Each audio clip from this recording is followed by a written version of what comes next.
Coach Nova Arianto memilih para pemain terbaik di antara yang terbaik, dan pilihannya jatuh ke 21 skuad Garuda Muda yang akan memperkuat timnas U17 yang akan melakoni laga di Piala Dunia Qatar 2025. Skuad yang akan ganas di lapangan, dan mereka terpilih adalah mereka yang terbaik. Skuad ganas, inilah daftar 21 pemain timnas Indonesia U17 di Piala Dunia U17 2025 Qatar. Langsung saja kita lihat. Kita mulai dari yang pertama, ada kiper Randy Razaku, Dafa Al-Ghassani, Mika Rajasa. Untuk lini belakang ada Dafa Zaidan, Putu Cahya, Iputu Panji, Matthew Baker, Elzar Tanjung, Lukas Lee, Fabio Aska Irawan, Ilham Ramadana, Muhammad Al-Ghazani, Azizu Milanesta. Untuk lini tengah ada Evandra Florasta, M. Zahabi Goli, Nazriel Alvaro, Raffi Rashid. Untuk lini depan Mirza Firjatullah, Fadli Alberto, Dimas Adi Prasetyo, Fandi Ahmad Muzaki. Keren sekali nih.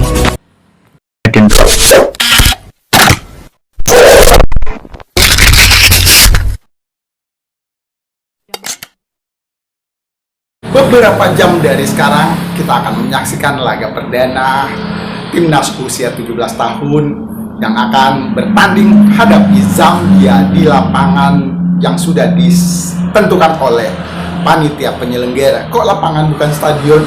Ya, kalau kemarin sempat kita menginformasikan bahwa stadion yang digunakan adalah stadion besar seperti Stadion Arayang di Qatar.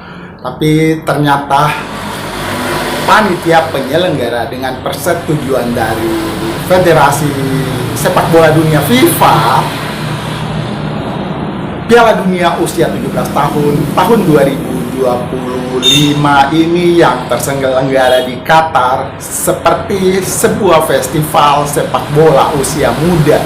Dan kebetulan Qatar sebagai tuan rumah sudah memiliki fasilitas yang memadai. Ada sekitar 12 lapangan yang bisa dijadikan venue penyelenggaraan festival Piala Dunia usia muda ini. Karena Coach Nova kemarin sedikit kaget, loh kenapa nggak diadakan di stadion yang bisa menampung supporter timnas kita yang mendukung.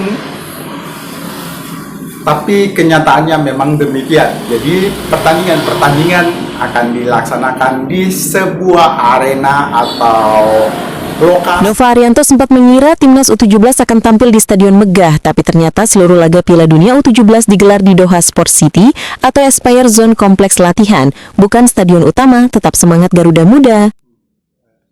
Ini adalah kawasan TC kalau kita bisa lihat, tapi Qatar memang sudah memiliki fasilitas yang sudah standar internasional dan memungkinkan untuk penyelenggaraan kegiatan sepak bola yang bisa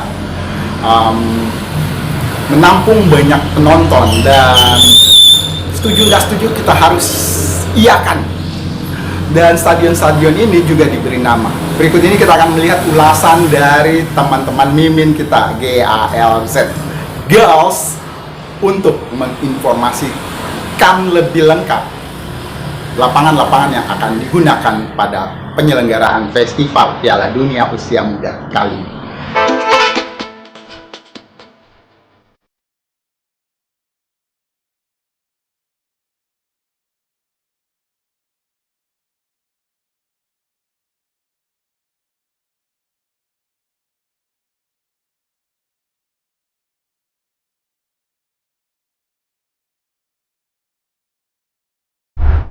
Kalau kita ngomongin Piala Dunia, jelas yang kebayang pasti dong Stadion Megah, sorak-sorai penonton, dan bendera-bendera negara yang berkibar di tribun besar. Tapi kali ini beda. Yap, di tahun 2025 ini, Piala Dunia U17 digelar dengan konsep yang bikin banyak orang kaget. Bukan di Stadion Megah, bukan di venue besar kayak Lusail atau Education City, tapi di sebuah kawasan bernama Aspire Zone, alias ya sebuah komplek olahraga modern dan terbesar di Doha. Dan sejak kabar itu tersebar luas, banyak yang langsung bereaksi. Serius nih, Piala Dunia mainnya di lapangan latihan. Akan tetapi, di balik rasa kaget itu, ternyata ada alasan yang cukup dalam, yang mana FIFA sendiri ingin mengubah wajah sepak bola usia muda dunia. Dan disitulah cerita menarik ini dimulai. Antara rasa kaget, kebijakan unik, sampai semangat baru dari Garuda Muda Indonesia.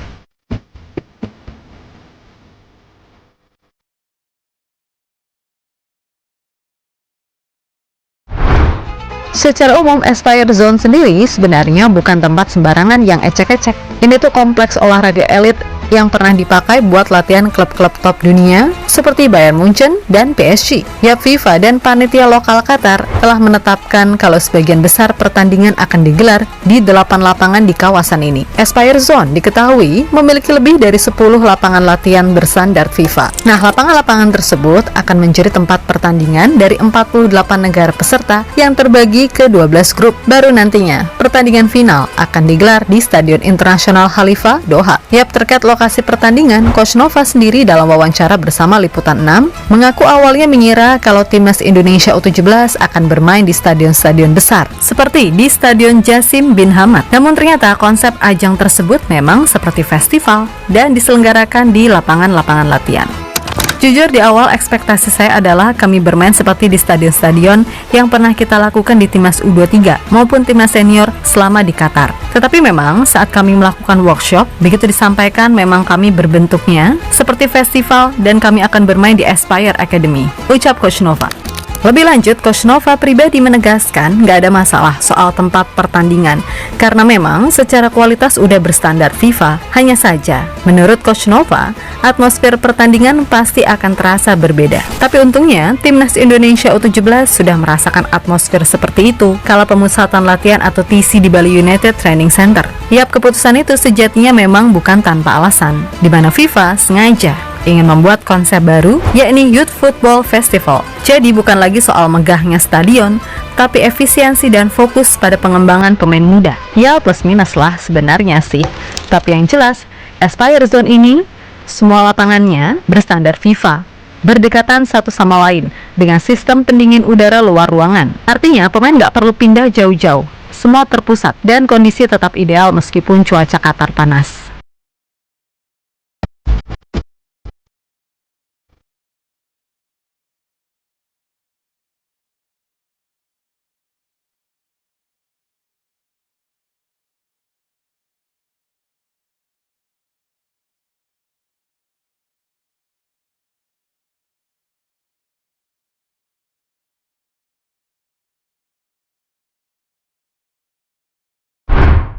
Sementara itu, begitu pengumuman itu keluar, ada beberapa media Eropa dan Amerika yang sempat menyoroti keputusan ini. Media Spanyol, seperti AS, menilai bahwa keputusan FIFA ini tidak biasa, tapi menarik karena menempatkan pemain muda dalam suasana yang lebih tenang dan fokus.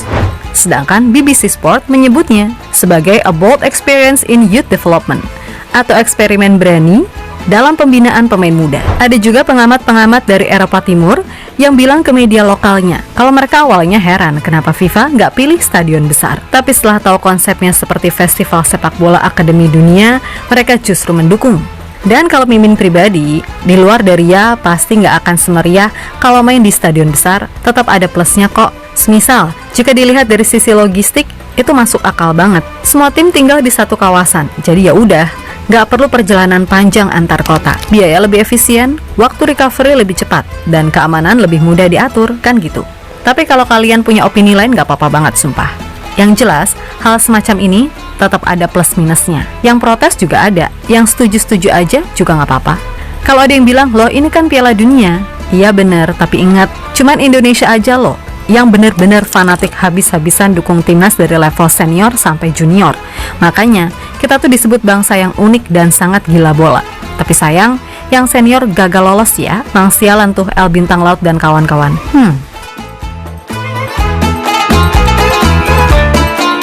Dalam hitungan jam dari sekarang, atau tepatnya pada pukul 22:15 waktu Indonesia Barat, akan digelar pertandingan Timnas U17 Indonesia hadapi Timnas Zambia U17. Mari kita dukung dan berikan semangat terbaik, dukungan terbaik, serta doa terbaik kita timnas Indonesia bisa menembus babak final ataupun bisa meraih trofi Piala Dunia U17 Qatar 2025. Terima kasih sudah menyaksikan dan menyimak kanal singkat pagi hari ini. Terima kasih.